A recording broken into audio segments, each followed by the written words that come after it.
How fire-safe landscaping can be beautiful. Now, Anne, I understand that this fire-safe landscape is divided up into zones. So you have 4 different zones that exemplify different places in the landscape around your home? That's correct. There's 4 zones, and then what it does is goes obviously from zone 1 through 4. Zone 1 is 0 to 30 feet from the house. Zone 2 is 30 to 50 feet from the house. Zone 3 is that 50 to 70 feet from the house, and Zone 4 is that 70 to 100.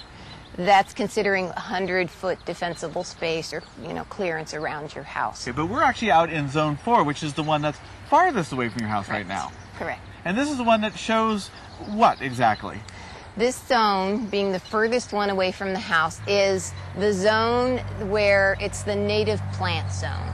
This is the zone that's the transition between your landscaping, your fire-safe landscaping, and the natural landscaping. Okay, so this is actually more like modified nature. You've come in here and cleared out some of the deadwood and such? Correct. What you do is you thin out the native vegetation so that there's some spacing or some clearance around that. You're maintaining your oak trees, your native oaks in the area. You're probably thinning out about half of the vegetation, native vegetation in this area, shrubs, that sort of thing. And you're cutting down the grasses. It's probably annual grasses more than perennial grasses in this area. So you're cutting those down to the ground. The idea is to reduce the total volume of vegetation from a fire burning outside in that native landscaping onto your landscaped area. Zone 4 is the wildland zone. This is the transition from the native landscape.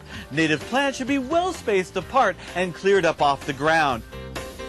Clearance between groups of plants is very important in the fire-resistant landscape. These rock roses are kept low, and the oaks above are limbed up high so they don't create fire ladders, places where flames can go from plant to plant to plant, rising up into the canopy. This zone 3 is the 50 to 70 feet from the house, and this is kind of a Mediterranean sort of landscape. I do notice that you have a lot of low plants in here. They have low fuel volume. A lot of them have leathery leaves on them. Correct. And what are other characteristics of fire-resistant plants? The ability to hold water, the more fleshy sorts of leaves, like you're saying, plants that don't have a lot of oils in them. Okay. Their barks tend to be smoother bark. Some of these Mediterranean plants have a rougher sort of bark, but they have the leathery sorts of leaves.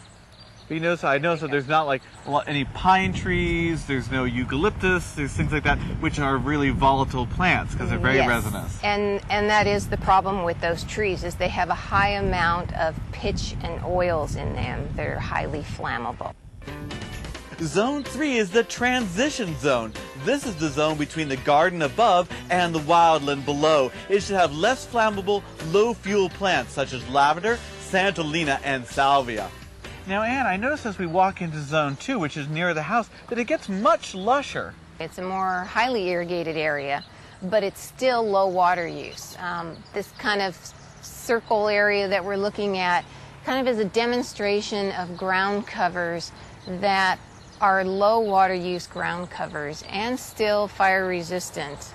You've got the beautiful green dietes, but again, there's not a lot of fuel here. You've cleaned up around underneath the trees. I see that we have aloes and the beautiful Natal plum over there. That's a really nice one. I like that one a lot. Yeah, and this area too uses succulents. Succulents have the ability to hold water in their leaves. I mean, they're great for fire resistive. And they really hold up against the flames. I know that they will have a tendency just to kind of melt over instead of catching a light right away. There's so much water in them that you can't evaporate all of the water. Right. So they're very helpful.